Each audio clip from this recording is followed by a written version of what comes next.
الحمد لله نحمده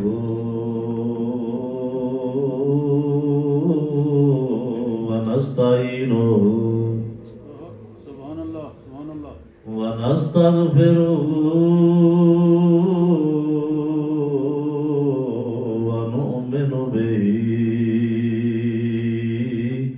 ونتوكل عليه ونعوذ بالله من شرور أنفسنا ومن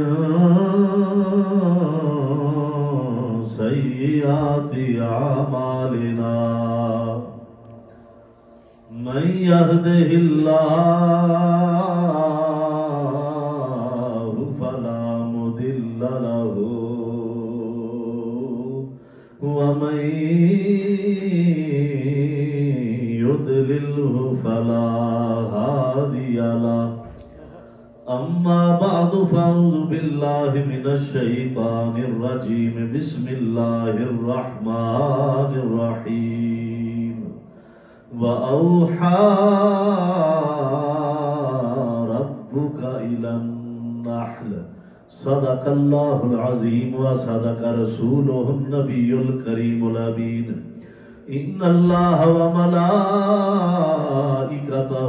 يصلون على النبي يا أيها الذين آمنوا صلوا عليه وسلموا تسليما درود پاک کا واضح کرنا پڑا الصلاۃ والسلام علیک یا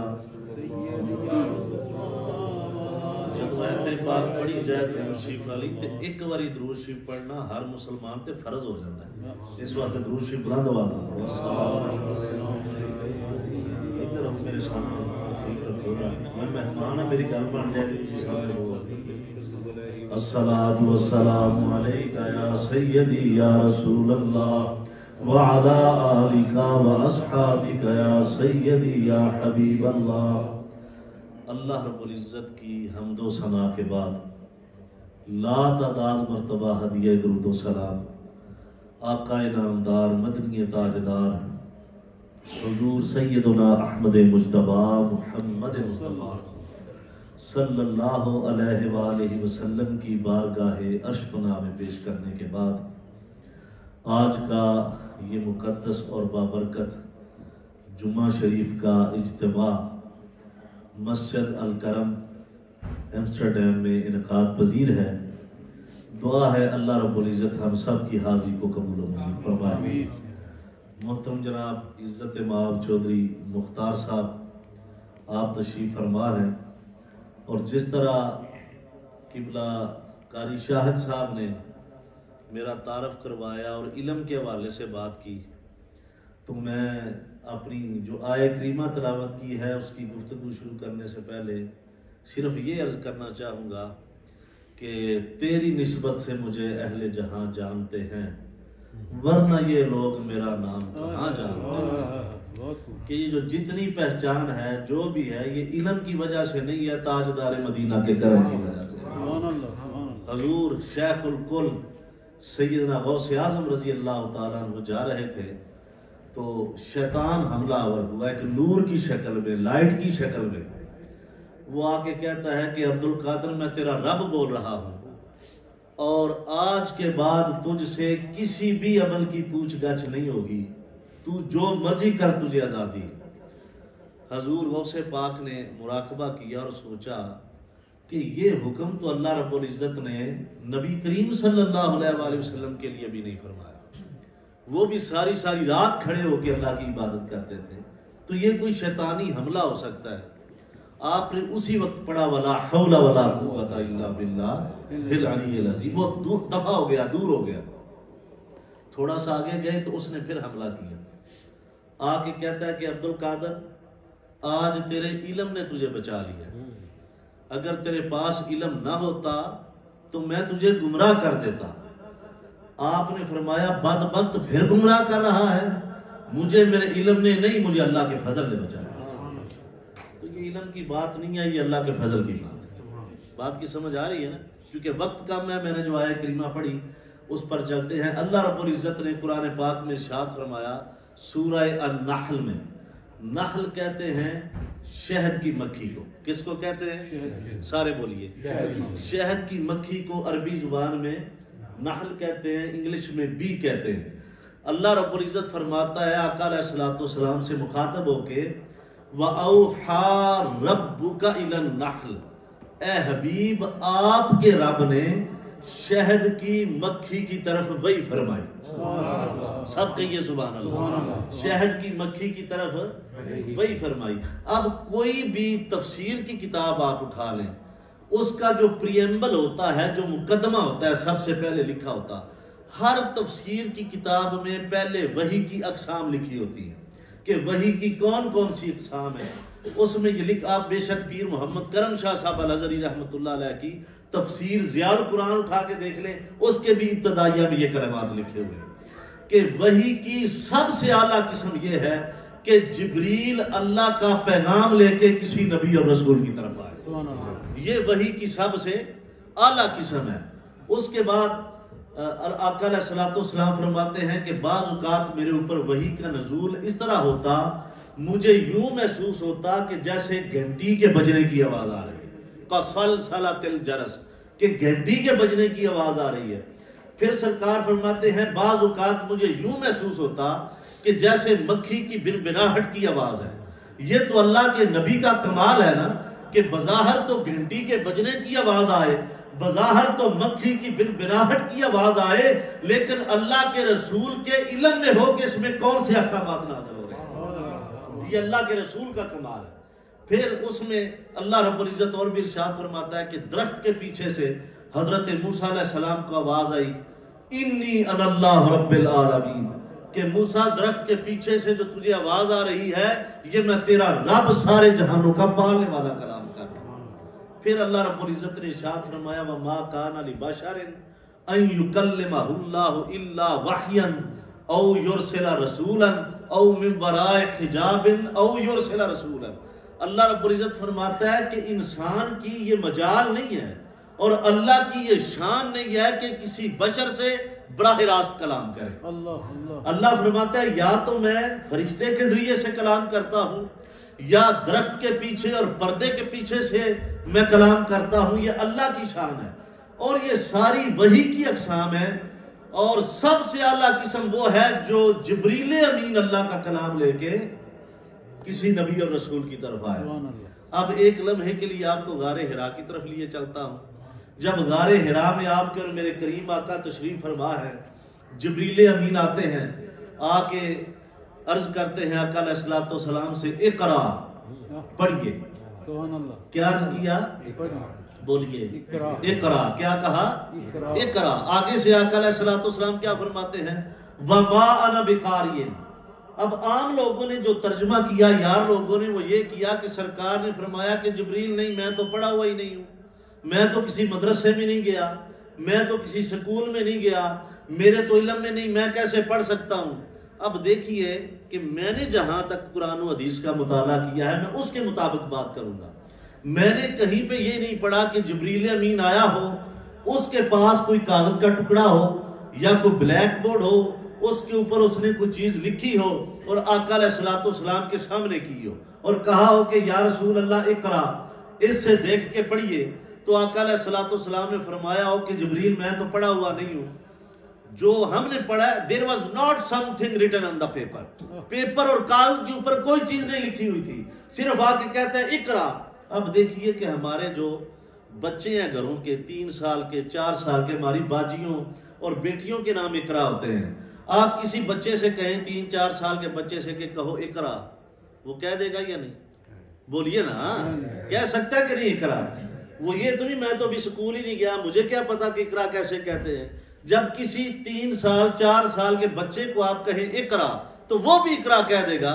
تو جب جبریل امین نے سرکار سے عرض کی اقرا تو آپ فرماتے ہیں وما انا بقاری۔ سبحان اللہ۔ اس کا ترجمہ جو اہل سنت کے علماء نے کیا ہے وہ یہ ہے کہ وما انا بقاری، جبریل میں پڑھنے والا نہیں ہوں. سبحان اللہ. لوگوں نے ترجمہ کیا کہ میں پڑھا لکھا نہیں ہوں. سرکار نے فرمایا میں پڑھنے والا نہیں ہوں. مثال دے دیتا ہوں سمجھا کے کہ دیکھیں اگر ایک بندہ انگلش میں کہتے ہیں اگر کسی نے یہ کہنا ہو کہ میں پڑھا ہوا نہیں ہوں تو وہ یہ کہے گا کہ I don't know how to read, کہ مجھے پڑھنا لکھنا نہیں آتا. I don't know how to read. اگر کوئی یہ کہہ دے کہ I'm not gonna read, اس کا مطلب ہے کہ میں تیرے آنکھیں نہیں پڑھنا ہے جی. میں پڑھنا لکھنا ہوتا ہے but I'm not gonna read, میں نہیں پڑھنے والا تیرے کہنے پہ. جب جبریل نے کہا اقرا، سرکار فرماتے ہیں وما انا بقاری I'm not gonna read. جبریل تیرے کہنے سے کیوں پڑھوں؟ اگر تیرے کہنے سے پڑھ دیا تو قیامت تک لوگ کہیں گے کہ جبریل محمد کا استاد ہے، تیرے کہنے پہ میں نہیں پڑھوں گا. پھر جبریل عرض کرتا ہے اقرا بسم ربک الذی خلق، اے محمد مصطفیٰ اس اللہ کے نام پہ پڑھے جس نے پیدا کیا. نعرہ تکبیر، نعرہ رسالت. آپ کو بات کی سمجھ آ رہی ہے؟ اللہ اللہ. یہ وحی کی سب سے اعلیٰ قسم ہے. اور جو وحی کی سب سے چھوٹی قسم علماء نے بیان کی ہے وہ ہے القاء، کسی کے دل میں براہ راست بات کو ڈال دینا. کسی کی جبلت میں، کسی کی فطرت میں، کسی کی نیچر میں اللہ رب العزت جو بات ڈال دے. اسی اپنی زبان چاہنے ہیں 6ویں حصہ بندہ گل کرتا تھا یار میری 6ویں حصہ پہ آندی آ جائے کام ہو جانا ہے. تے اساں اکثر ویکھیا کہ 6ویں حصہ جویں آ کے نا اونج ہو جاتا ہے. تو یہ وحی کی سب سے چھوٹی قسم ہے جو براہ راست اللہ رب العزت کسی کے دل میں براہ راست ڈال دیتا ہے. القاء اس کو کہتے ہیں. تو یہاں پہ جو وحی کی قسم ہے وہ سب سے چھوٹی قسم ہے. وَأَوْحَا رَبُّكَ إِلَى النَّحْلِ، اللہ رب العزت نے شہد کی مکھی کی طرف وحی فرمائی. یعنی کہ اس کی جبلت میں، اس کی فطرت میں، اس کی نیچر میں بات ڈال دیا. میں اللہ کا قرآن آپ کے سامنے پڑھ رہا ہوں. قرآن پاک میں یہ لکھا ہے، اللہ رب العزت فرماتا ہے سورہ نحل میں کہ یہ شہد کی مکھی اپنے چھتے سے کئی میل دور تک جاتی ہے اور واپسی پہ یہ نہ رستہ بھولتی ہے نہ بھٹکتی ہے، سیدھی اپنے چھتے پہ آتی ہے. توجہ ہے ذرا. اب دیکھیے جس شہد کی مکھی پہ وحی کی سب سے چھوٹی قسم آئے وہ تو نہ رستہ بھولتی ہے نہ بھٹکتی ہے. جس رسول پہ وحی کی سب سے اعلیٰ قسم آئے اور جس رسول نے بغیر پردے کی اللہ کا جلوہ دیکھا ہو، ارے وہ رسول کیسے بھٹک سکتا ہے؟ سب کہیے سبحان اللہ. اب دیکھیے اللہ رب العزت فرماتے ہیں کہ یہ شہد کی مکھی جب جاتی ہے تو پھلوں اور پھولوں کا رس چوستی ہے. اس میں کئی پھل جو ہیں، کئی پھول جو ہیں وہ پھیکے ہیں، کئی پھولوں کا رس میٹھا ہے، کئی پھولوں کا رس کڑوا ہے.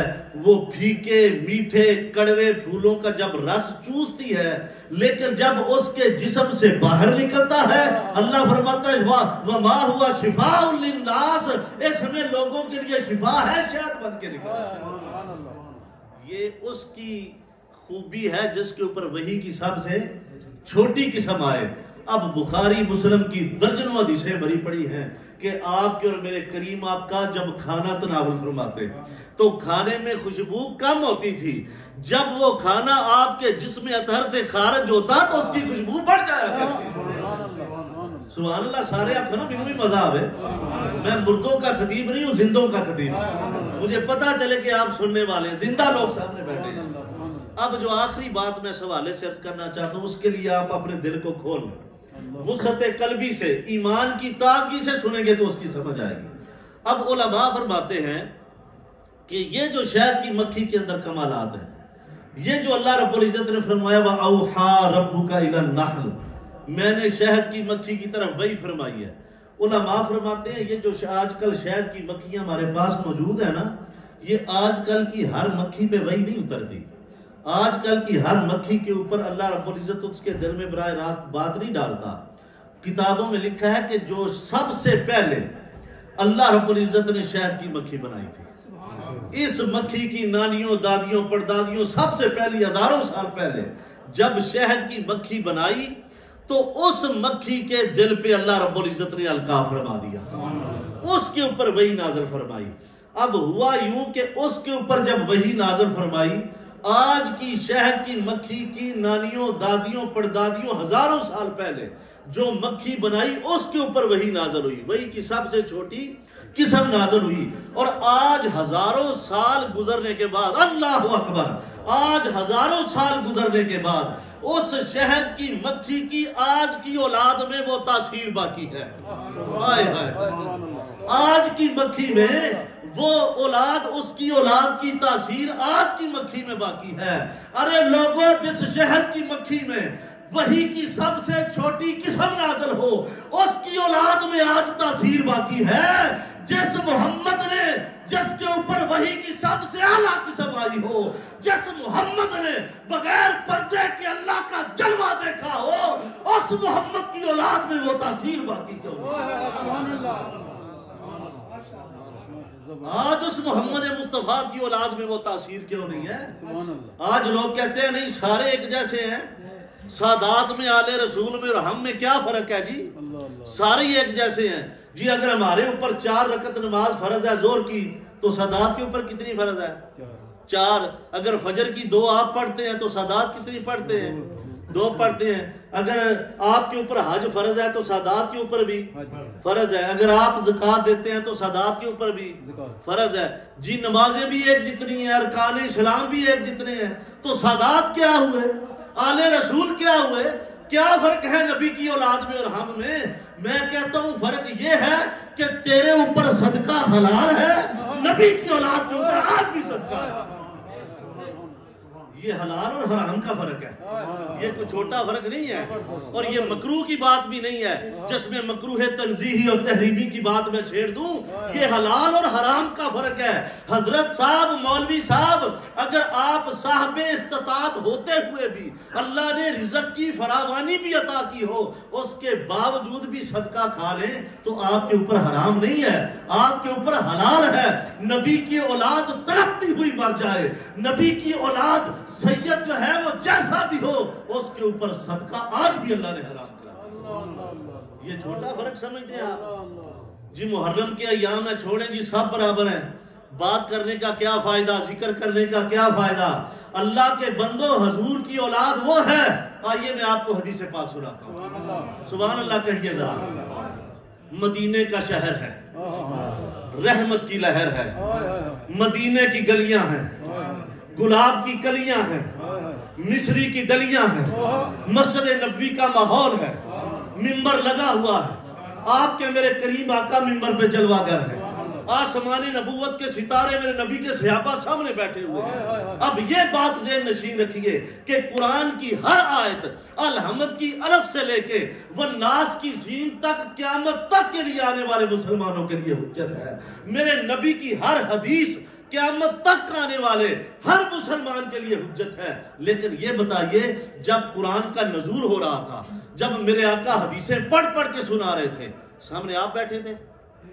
بولو نا. جے کو بیٹھا سی تو پھر تیارہ کو، اگر نہیں بیٹھے تو پھر تو بولے نا.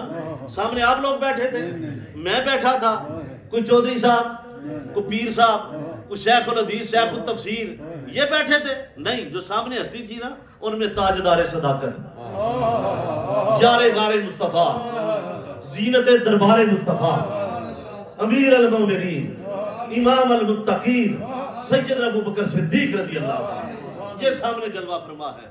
آدل الاصحاب، زین المنبر والمحراب، مخزن الصدق والثواب، امیر المومنین و امام المتقین عمر بن الخطاب رضی اللہ تعالی عنہ، یہ سامنے جلوہ گر ہے. جامع القرآن، کامل الحیاء والایمان، امیر المومنین و امام المتقین سیدنا عثمان ابن عفان رضی اللہ تعالیٰ عنہ، یہ حضور کے سامنے جلوہ گر ہے. اور آپ کے سامنے تاجدار حلتا، مشکل کشا، شیر خدا، امام المشارق والمغارب، انیس النبی فی المصائب، اسد اللہ الغالب، مظہر العجائب والغرائب، امیر المومنین و امام المتقین علی بن ابی طالب کرم اللہ وجہ الکریم. نعرہ تکبیر، نعرہ رسالت، حق چاہیے. علی دا نا ایسا جے اے ہولی لین والا ہی نہیں، تسی علی دے نا تے بھی ہولی سبحان اللہ کی گج کے آکھو نا. کبھی دیوار ہلتی ہے کبھی در کانپ جاتا ہے، علی کا نام سن کر اب بھی منکر کانپ جاتا ہے، علی شیر خدا اتے شجاعت ناز کر دیے، فخر اسلام کردائے شہادت ناز کر دیے۔ یہ لوگ حضور کے سامنے بیٹھے ہیں، یہ مت سمجھیں کہ یہ حکم ہمارے لیے ہے، جن کو سب سے پہلے حضور سنا رہے ہیں سب سے پہلے ان کے لیے، بعد میں ہمارے لیے ہے۔ صحابہ کا جمع غفیر ہے۔ آپ کے اور میرے کریم آقا پتہ کیا فرماتے ہیں؟ فلو ان رجلا سافر بین الرکن والمقام، لوگوں میرے صحابہ سن لیں اور لوگوں تک پہنچا دیں۔ اگر کوئی شخص کعبہ شریف کے اندر ہو، سبحان اللہ، بھئی بات سنیے، اس مسجد میں کوئی بندہ آ جائے، ساڈے گھراں وچ بڑا اعلیٰ فرنیچر پیا ہوئے نا، تے بڑی سونی سینٹری دا سامان ہوئے، قیمتی فرنیچر ہوئے، تے کوئی محلے دی، پنڈ دی، شہر دی کچی مسجد ہوئے نا، تے او دے نالوں اعلیٰ ہے۔ بات کی سمجھ آ رہی ہے؟ تو کعبہ شریف کا کیا مقام ہو؟ سرکار فرماتے ہیں بندہ کعبے کے اندر ہے، یا رسول اللہ بس کعبے کے اندر ہے؟ آپ فرماتے ہیں نہیں، سافر بین الرکن والمقام، وہ حرم کعبہ کے اندر ہی نہیں ہے، وہ کعبہ شریف کے جو بلڈنگ ہے، جو عمارت ہے، اس کے اتنا قریب ہے کہ رکن یمانی اور مقام ابراہیم کے درمیان کھڑا ہے، اتنی قربت ہے اسے۔ یا رسول اللہ پھر آپ فرماتے ہیں وہ کھڑا ہی نہیں ہے ادھر، فصلی فصام، وہ تو نماز بھی پڑھ رہا ہے اور روزے کی حالت میں بھی ہے، بڑا درجہ نہیں ہے؟ آگے سرکار فرماتے ہیں ثم یدرکہ الموت، اور اس حالت میں اسے وہاں پہ موت آ جائے۔ یہ دو چنگی کے موت ہے، بولو تو صحیح ہے۔ ایس مسجد بندہ مر جائے تو سیا نہیں یار بڑی نصیباں ہے، وہ مسیتے گیا ہے، روزے دی حالت میں فوت ہو گیا ہے، نماز پڑھتا فوت ہو گیا، تو جڑا کعبے دے بیڑے چوبے۔ سرکار فرماتے ہیں کہ کعبے کے اندر ہے، رکن یمانی اور مقام ابراہیم کے درمیان ہے، فصلی فصام، روزہ بھی رکھا ہوا ہے، نماز کی حالت میں ہے، ثم یدرکہ الموت، اور اسے وہیں پہ اسی حالت میں موت آ گئی۔ یا رسول اللہ پھر آپ فرماتے ہیں وَهُوَ مُبْغِضٌ لِأَهْلِ بَيْتِ مُحَمَّدٍ، وہ جو کعبے کے اندر ہے، رکن یمانی اور مقام ابراہیم کے درمیان کھڑا ہے، روزے کی حالت میں مرا ہے، نماز کی حالت میں مرا ہے، وہاں پہ موت آئی، لیکن اس مرنے والے کے دل میں آل محمد کا بغض تھا۔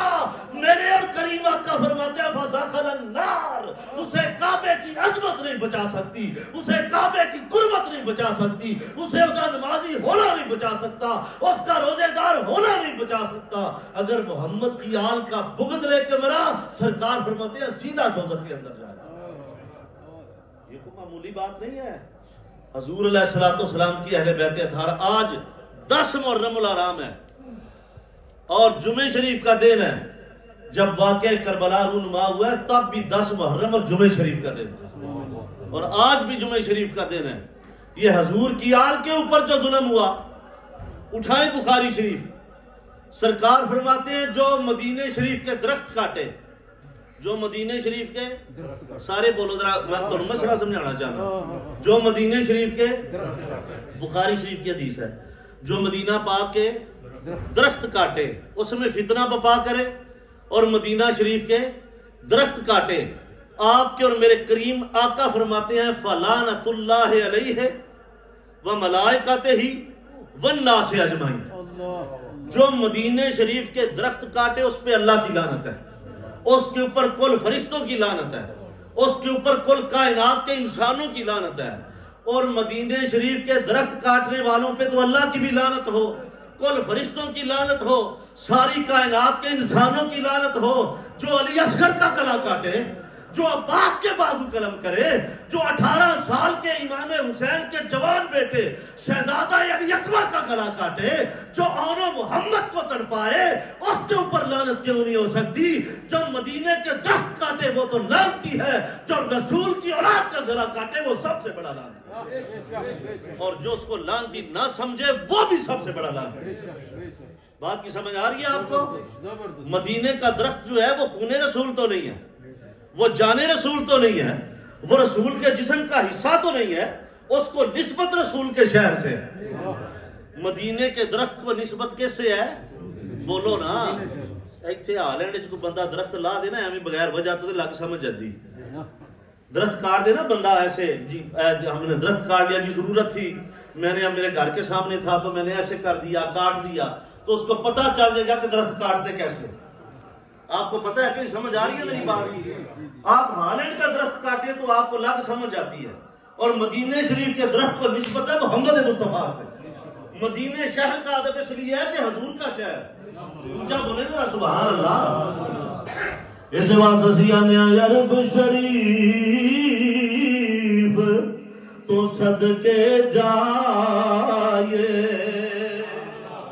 میرے مسلمان بھائیوں، میرے نبی دے شہر دی گل ہے، جڑا مل کے پڑھ سکتا ہے ذرا بلند آواز نال کہہ دیو عرب شریف تو صدقے جائے۔ پڑھو حضور دی نعت جے، اے جڑے اگے بیٹھے ہو نا فرنٹ سیٹ تے بیٹھ کے جڑا سمجھو ڈرائیور دا سر بھی لے جاندے نال، بلند آواز سے ذرا کہہ دیو عرب شریف تو صدقے جائے، عرب شریف تو صدقے جائے، او جتھے بکریاں یار چرائیاں، او قدم قدم تے او میں بوسے دیواں، او قدم قدم تے او میں بوسے دیواں، او جتھے تلیاں یار نلائیاں۔ یہ مدینہ شریف کے فضائل ہیں۔ ارے مدینے کے درخت کاٹنے والوں پہ لعنت ہے جو 6 ماہ کے لیے عسکر کا گلا کاٹے۔ آپ کو سمجھ آ رہی ہے؟ ابھی وقت کم ہے، انشاءاللہ محفل جو جمعہ شریف کے بعد ہے اس پہ ساری باتیں آپ کو بتاؤں گا۔ یہاں پہ جو پتہ نہیں مجھے زندگی میں موقع ملے یا نہ ملے، میں سمجھتا ہوں جو میرا منصب ہے، جو میری ذمہ داری ہے، اور میں سمجھتا ہوں کہ جس کام کے لیے مجھے یہاں بھیجا گیا ہے وہ باتیں آپ کو بتاؤں۔ جب حضور کی آل کی بات آئے تو مولویوں کے جبے کی طرف نہ دیکھو، مولویوں کے امامے اور داڑھی کی طرف نہ دیکھو، مولویوں کی کتابوں اور علم کی طرف نہ دیکھو۔ جب حضور کی آل کی بات آ جائے، مولوی پیر اپنے شیخ سب کو چھوڑ دو، محمد کی آل سے وفا کرو۔ یہ چودھری صاحب ہیں، میں مثال دے کے سمجھاتا ہوں، یہ مجھے اور اللہ دی قسم سچی گل ہے، میں میرے رسول تے بہ کے پیا نا، تسی ہون اگر کوئی نہ منے تے راتی منجی تے لیٹے گا نا جو اپنے بیڈ تے سوچے گا تے آکھے گا شاہ صاحب نے گل ٹھیک کیتی ہے۔ چودھری صاحب مینوں آکھن شاہ صاحب تسی آلے رسول ہو، سید ہو، تواڈے نانے دا ساں کلمہ پڑھیا، میں تواڈا بڑا احترام کرنا، بڑا ادب کرنا۔ کوئی بندہ مینوں آکھے قاری صاحب کہہ رہے ہیں، تسی کہہ لو، اپنا سنین کہہ لے کہ شاہ صاحب تواڈا بڑا ادب کرنے حضور دی اولاد سمجھ کے۔ اگر انہاں جو کسے بچے دی میرے کولوں بے ادبی ہو جائے نا، میں اج تھپڑ مار دیں انہاں دے چودھری صاحب دے بیٹے نوں، قاری صاحب دے، اللہ نہ کرے، میں اس طرح تھپڑ مار دیاں، اولاد دی محبت دی کھیچے نہیں، انہاں پتہ کی آنا ہے، انہاں اسی ویلے بھول جانا کہ سید ہے، انہاں اسی ویلے بھول جانا کہ آل رسول ہے، انہاں اسی ویلے بھول جانا کہ انہاں دے نانے دا اساں کلمہ پڑھے ہے، یہ حضور دی اولاد نے، اسی حضور دی امت دا، اسی ویلے بھول جانا ہے۔ پھر شاہ جی بھی نہیں آ، وہ شاہ ہوئے دا تے کار ہوئے دا، تیری جرت کی میں پئی ہے میرے پتر نوں مارن دی؟ انج ہے کہ نہیں؟ ایمانداری نال دسیا ہے کہ نہیں؟ او خدا دے بندیو، جنہ اپنی اولاد نال پیار کردے ہو اللہ دے واسطے زیادہ نہیں تے اینا تے سمجھو نا کہ نبی نوں ہی اپنی اولاد نال لینا گیا۔ بات کی سمجھ آ رہی ہے؟ اس لیے لوگوں اور مولویوں کے کہنے پہ نہیں، میں حضرت سلطان العارفین کی زبان میں ترجمہ کروں، کسی کے علم کے وہم میں نہیں آنا، سبحان اللہ کہیں ذرا۔ سلطان العارفین عارفاں دا بادشاہ حضرت سلطان باہو رحمت اللہ تعالی علیہ، آپ نے قلم اٹھایا کی پہ لکھ دے نے، جے کر دین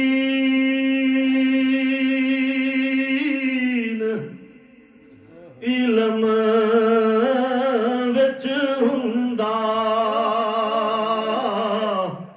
تے تاں سر نیزے کیوں چڑھ دے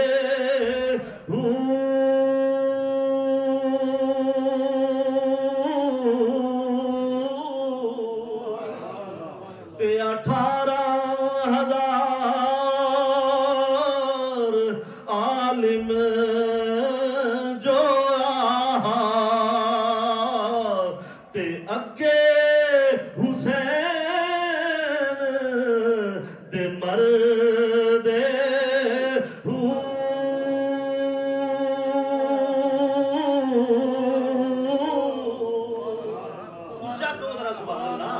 پیچھے بیٹھے تسی بھی آکھو او جے کر من دے اوے بیت رسولی جے کر من دے اوے بیت رسولی تے تا پانی کیوں بند کر دے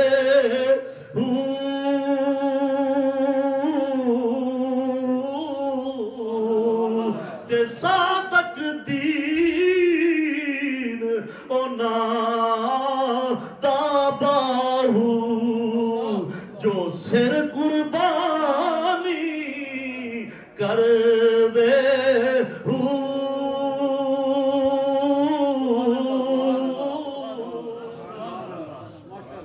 یہ حضور کی آل کی بات ہے، اس لیے کسی کے وہم میں نہیں آنا۔ جب بھی حضور کی بات ہو نا، حضور علیہ السلام کی آل کی بات ہو، اس میں جو موجود ہے وہ مولا مشکل کشا ہے، اس میں حضور کی اولاد میں ہے وہ سیدہ طیبہ طاہرہ ساجدہ صائمہ نور چشم رحمت للعالمین سیدہ فاطمۃ الزہرا سلام اللہ علیہا آپ کی ذات بابرکات ہے، اور اس میں راکب دوش مصطفیٰ حضرت سیدنا امام حسن علیہ السلام ہے، حضرت سیدنا امام حسین علیہ السلام ہے۔ یہ وہ ہستیاں ہیں جن کو حضور نے اپنے کندھوں پہ سوار۔ انشاءاللہ جمعے کے بعد جو محفل پاک ہوگی یہیں سے شروع کریں گے، اور آپ کو آج 10 محرم ہے میدان کربلا تک لے کے جائیں گے۔ اللہ رب العزت عمل کی توفیق عطا فرمائے۔ وما علینا الا البلاغ المبین۔ سنتے ہیں اللہ